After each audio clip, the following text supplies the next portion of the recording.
Alors, pour mettre à jour Joomla, donc Joomla la version 3 de Joomla, euh, la première des choses qui est la plus importante, c'est toujours de faire une sauvegarde de son site. Hein, parce on sait jamais ce qui peut se passer. Souvent, les sauvegardes se passent bien, mais ça peut complètement cracher le site internet. D'accord.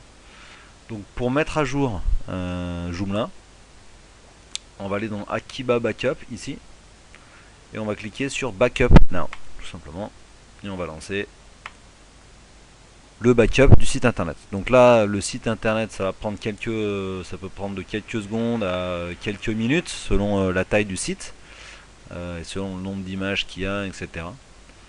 Et une fois terminé, on va donc passer à la mise à jour de Joomla.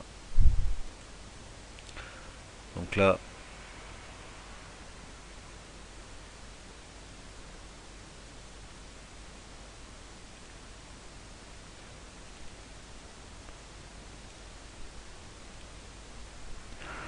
voilà, donc là le backup est terminé.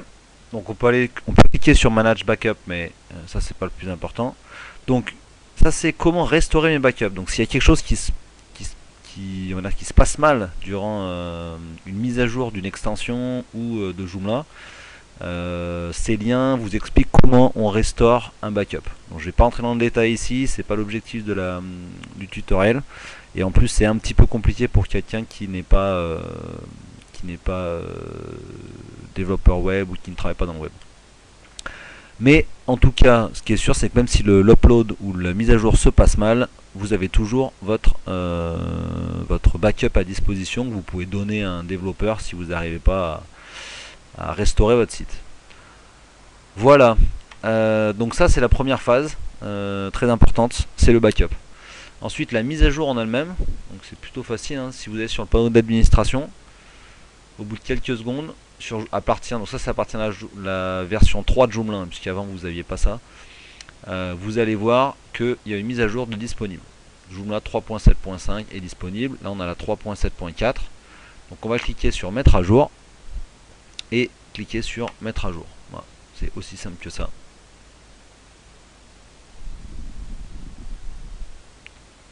Donc là, le site internet va en fait chercher sur le serveur de Joomla les fichiers à mettre à jour. Donc là, on voit que c'est très rapide. Voilà. Et là, je viens de passer à la version 3.7.5. Donc là, a priori, tout s'est bien passé. J'ai pas de message d'erreur, pas de crash. Je vérifie sur le site que tout marche bien. Je vois que les pages se chargent normalement. Donc a priori, il n'y a pas de souci. Donc ça, c'est pour la mise à jour de Joomla. Et ensuite, on voit également, si je vais dans le panneau d'administration,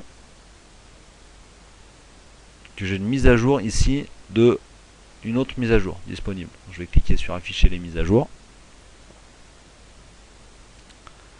Donc là je vois que j'ai deux packs, le pack français, puisque j'ai augmenté ma version 3.7.4 à 3.7.5.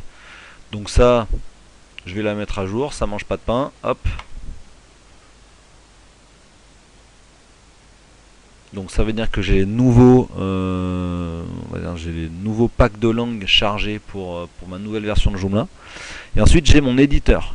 Voilà, donc mon éditeur JCE. Donc là qui a la version 2.5.31. Alors la version 2.6.19 présente un inconvénient majeur, c'est que la version gratuite de cet éditeur là ne permet pas d'éditer le code source. Voilà, donc c'est la façon dont se rémunère le développeur. Il faut acheter la version pro pour pouvoir éditer le code source.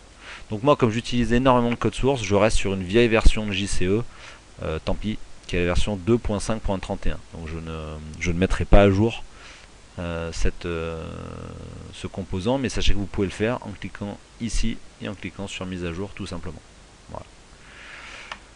Voilà donc pour la mise à jour de Joomla et des extensions.